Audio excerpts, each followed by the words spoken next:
1 an. Sa passion et sa profession, c'est la photographie. Pierre, c'est l'ami le plus proche de Chloé. Il est aussi photographe. Sophie, c'est une amie de Chloé. Chapitre 1. Rendez-vous à l'agence de presse. Pierre et Chloé se sont connus au lycée Michelet en seconde. Depuis cette époque, ils ne se quittent plus. Ils ne sortent pas ensemble, comme on dit. Parce que, pour Chloé, en tout cas, c'est clair, elle n'est pas amoureuse de Pierre. C'est son meilleur ami, et cela est suffisant pour elle. Après le lycée, ils ont étudié la photographie et sont devenus professionnels. Ils aiment échanger leurs opinions sur leur métier. Et, comme ils habitent à côté l'un de l'autre, près du Luxembourg, ils se voient souvent. Ils se donnent rendez-vous pour dîner ou pour prendre un café simplement et parler de leurs projets. S'ils ont plus de temps, ils se promènent dans Paris et prennent des photos. Ce soir, Chloé dîne chez Pierre. Mais aujourd'hui, la conversation est un peu tendue. Chloé a répondu à l'annonce d'une agence de presse pour un travail, un reportage sur une personnalité publique très à la mode dans le monde médiatique. Elle a été présélectionnée avec 2 autres candidates. Demain, elle doit se présenter à l'agence pour savoir si elle a été acceptée et récupérer son book. Elle est contente. Pierre, lui, considère que ce n'est pas un travail pour elle. La presse people n'est pas son monde, c'est ridicule. Le ton monte. Mais enfin, Pierre, tu ne vois pas que c'est une opportunité? Ce travail va me permettre d'être connue, va m'ouvrir des portes. Je pourrais enfin gagner ma vie avec la photographie. Peut-être, mais ce type de mission est contraire à mon éthique. Photographier des personnes dans leur intimité pour faire de l'argent, c'est du voyeurisme. Et c'est indigne de toi. Les grands mots, toujours les grands mots.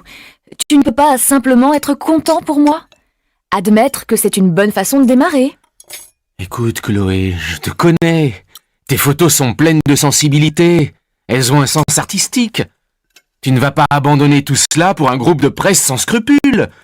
Tu ne vas pas travailler pour des gens qui s'occupent seulement de vendre des milliers de revues lamentables sans se demander si les photos sont de qualité ou pas. Je pensais que tu étais mon ami, Pierre, et que tu pouvais comprendre mon choix. Je me demande si tu n'es pas jaloux. C'est triste. Là, tu exagères. Je ne te reconnais pas, Chloé. De toute manière, tu fais comme tu veux. Exactement. Bon, je t'appelle demain, j'y vais. Cette discussion est stérile et je suis fatiguée. Chloé rentre chez elle, 22 rue d'Assas. Elle attache son vélo dans la cour, monte au 6e étage et se couche directement, épuisée et contrariée par cette soirée avec Pierre. Le lendemain, Chloé est déjà debout lorsque le réveil sonne à 7 heures. Habillée, maquillée, la jeune fille se regarde une dernière fois dans le miroir. Ça va, elle est prête. Elle prend son petit sac à main et vérifie le contenu de sa sacoche. Il y a son appareil photo, un excellent appareil professionnel qu'elle a enfin fini de payer le mois dernier, et son agenda. Parfait. Tout est en ordre. Elle sort, puis descend l'escalier, un peu stressée. Sa bicyclette l'attend dans la cour. Elle l'enfourche pour aller rue Solferino, à l'agence de presse. Son cœur bat fort. Elle a peur d'être en retard. Une fois arrivée, elle attache son vélo devant l'agence et vite entre dans le bâtiment. Dans le hall, elle rencontre les 2 autres candidates qui se dirigent vers la sortie, leur bouc sous le bras. Elle les salue. Bonjour, ça va? Dit Chloé avec un sourire. Ils ne m'ont pas choisi pour le poste. Répond une des filles. Ah bon? Moi non plus. Ajoute l'autre. Oh, je suis désolée. J'espère que vous trouverez bientôt autre chose. J'espère aussi. Mais ce n'est pas juste. J'ai 6 ans d'expérience dans la photo de presse. Je ne comprends pas. Enfin, bravo en tout cas. Et bonne chance. Merci. Répond Chloé un peu gênée. Chloé se dirige vers le bureau du directeur artistique. L'assistante lui montre une chaise.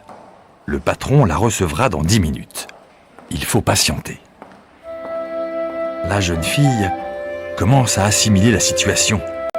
Elle a obtenu le poste. Quelle satisfaction! Mais pourquoi est-ce qu'elle se sent vaguement nerveuse alors? À cause de Pierre? À cause des autres filles? C'est vrai, la rencontre lui a laissé un sentiment un peu désagréable.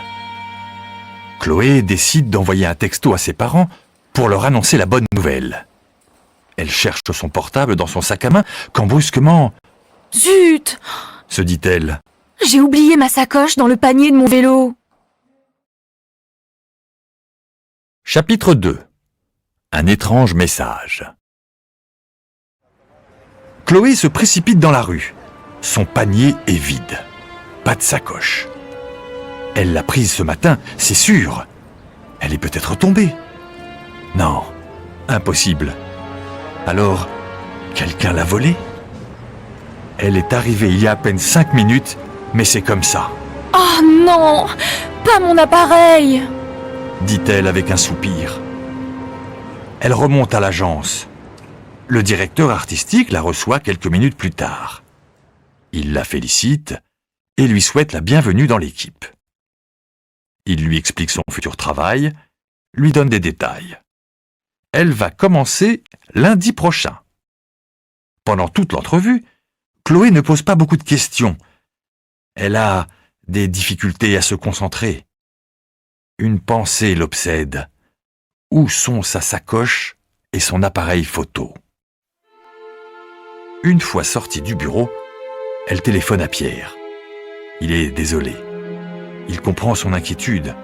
Pour eux, un appareil photo, ce n'est pas un simple objet, c'est un véritable outil de travail. Sans conviction, il lui conseille d'aller aux objets trouvés. Le lendemain, Chloé va rue des Morillons. Elle entre dans une grande salle.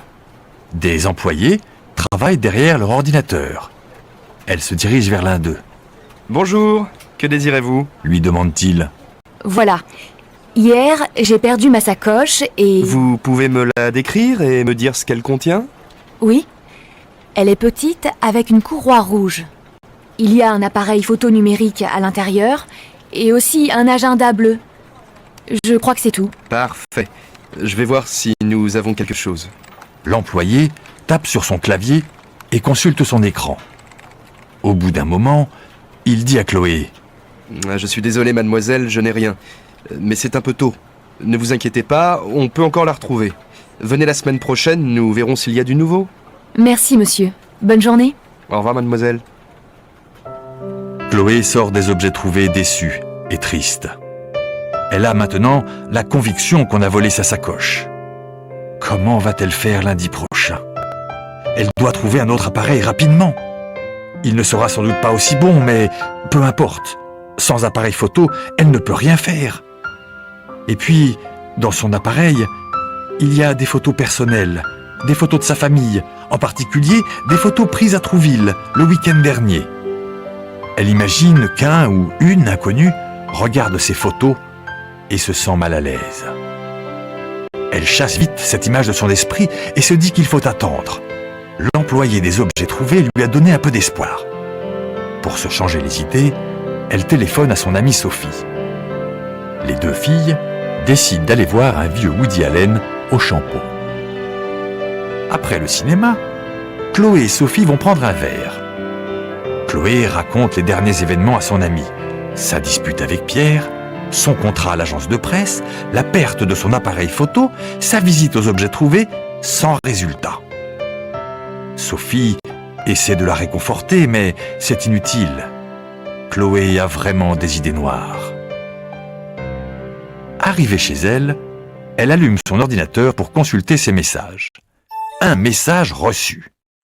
Regardez la pièce jointe, vous trouverez des informations sur votre appareil photo. Qui m'écrit? Se demande-t-elle. Je ne connais pas cette adresse. Surprise par ce message, elle ouvre le document joint avec une certaine impatience. Quand elle voit le document, sa respiration s'arrête. C'est une photo de ses parents prise à Trouville sur la plage. Qui a mon appareil? Il a été volé, j'ai la preuve là, devant moi. Et c'est le coupable qui m'envoie cette photo. S'écrie-t-elle. Chapitre 3. Pierre a disparu. Ce mercredi matin, Chloé se lève avec un nœud à l'estomac. Elle est inquiète. Elle a mal dormi. Avant de se doucher, elle s'installe devant son écran d'ordinateur. Pas de message. Elle reste toute la matinée à sa table de travail. C'est une vraie obsession. Elle attend un message de l'inconnu. Elle a l'impression d'être la victime d'un jeu de très mauvais goût. À midi, après un rapide déjeuner pris sans appétit, Chloé décide d'appeler Pierre. Elle a besoin de ses conseils. Cette histoire la perturbe trop. Elle compose son numéro. Injoignable. Sur le répondeur de son téléphone fixe, un message dit qu'il sera absent jusqu'au samedi 14 septembre pour cause de déplacement. Depuis quelques mois, Pierre prépare en effet un reportage pour un magazine danois et il doit souvent aller à Copenhague. Et le portable ne répond pas. C'est étrange, il ne m'a pas dit qu'il partait. Pense Chloé. Mais il est vrai que dimanche, notre conversation s'est limitée à cette dispute sur mon avenir.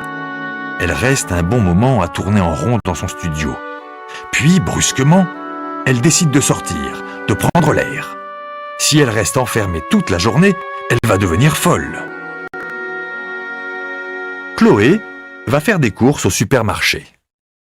Ensuite, elle entre dans différents magasins du quartier. À chaque fois, elle ressort peu après.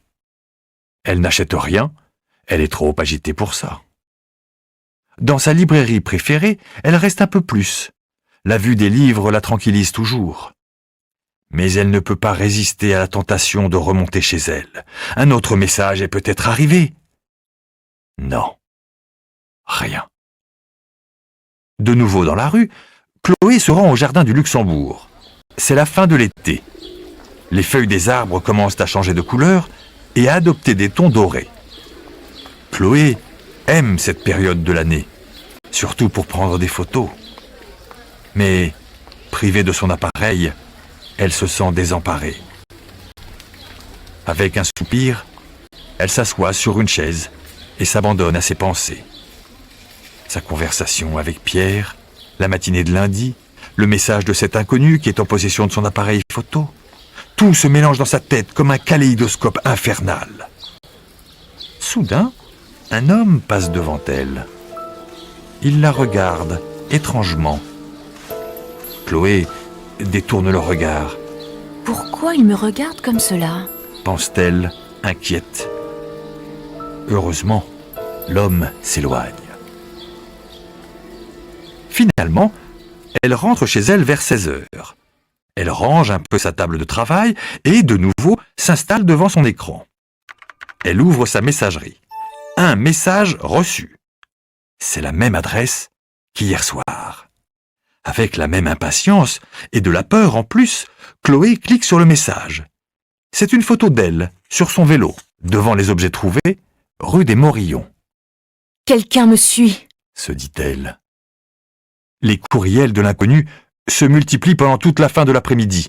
Pas de texte, uniquement des photos. Une photo d'elle avec Sophie, devant le cinéma, puis au café.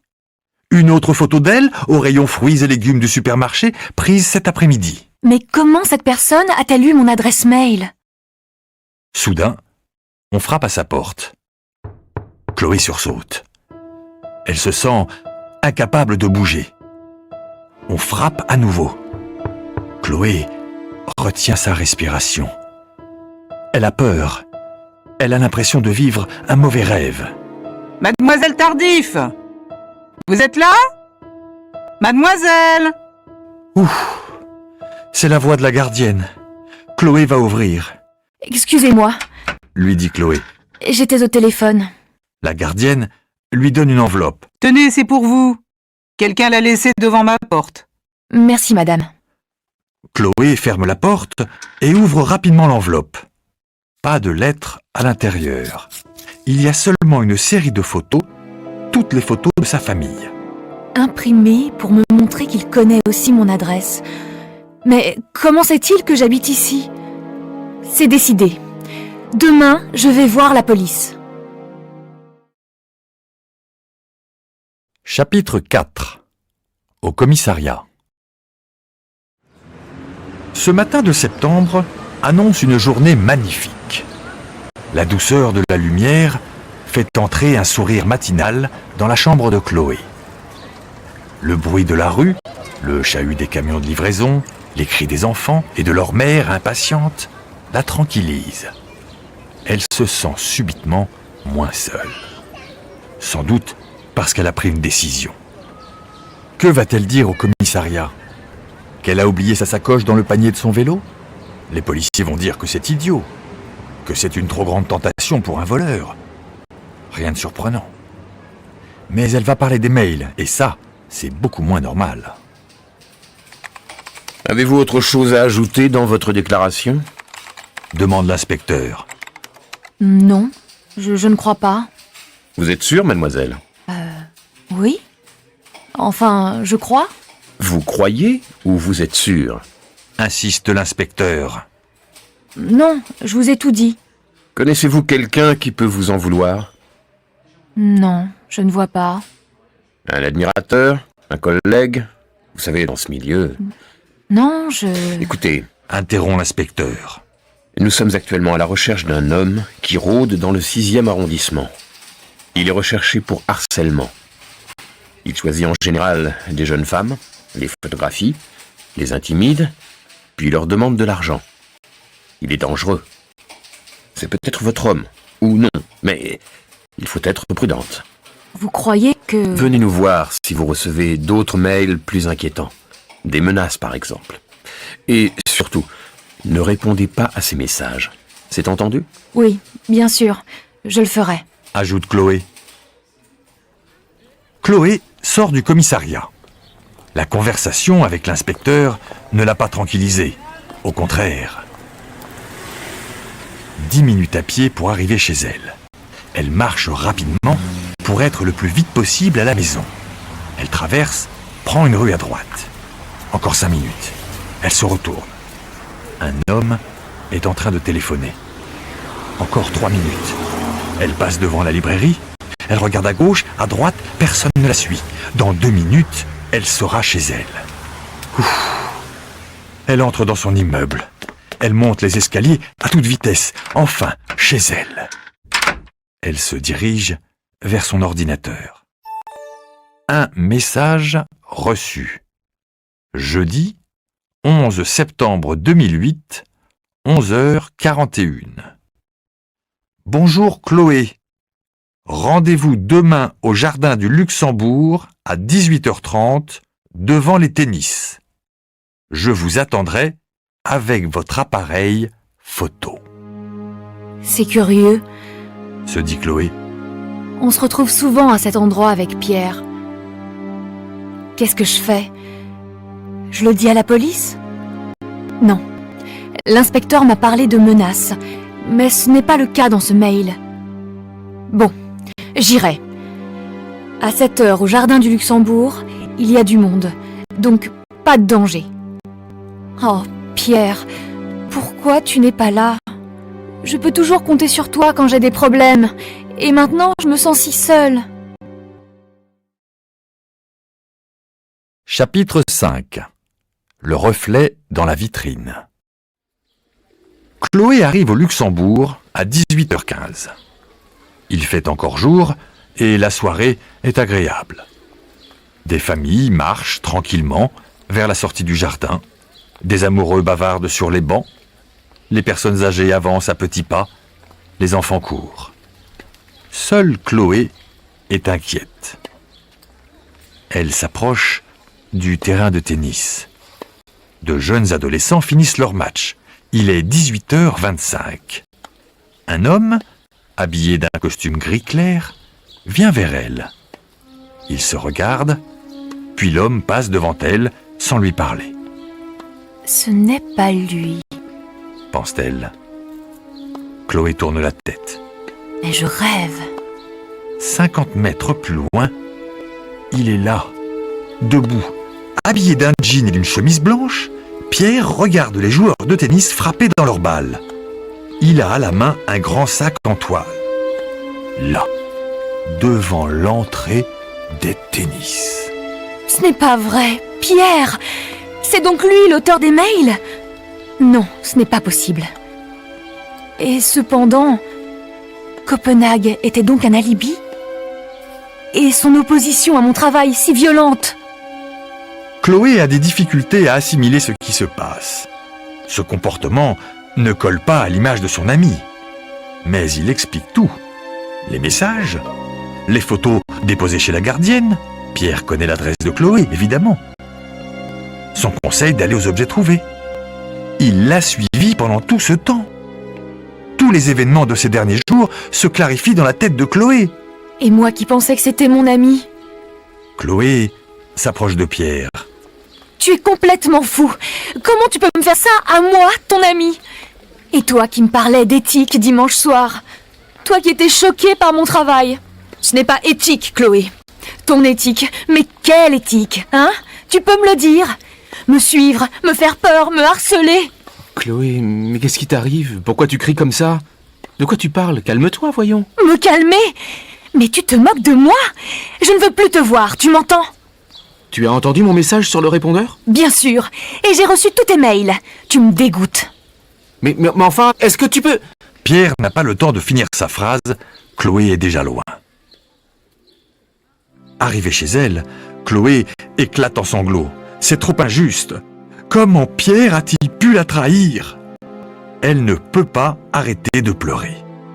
Elle pense à Sophie. Elle veut l'appeler, mais elle se sent incapable de parler. Peu à peu, elle se calme. Elle décide de prendre une douche. Après, elle se sent un peu mieux. Elle va écrire un mail à Sophie pour lui donner un rendez-vous demain, puis elle ira se coucher. Elle s'installe à son ordinateur. Un message reçu. Une dernière photo apparaît sur l'écran. Une photo d'elle et de Pierre devant les tennis cet après-midi. Qu'est-ce que ça veut dire? Je ne comprends rien. Je suis folle ou quoi? Il était là, au rendez-vous, devant les tennis. C'était bien lui. Mais il n'a pas pu prendre la photo. J'étais avec lui. Oh là là, mais si ce n'est pas Pierre?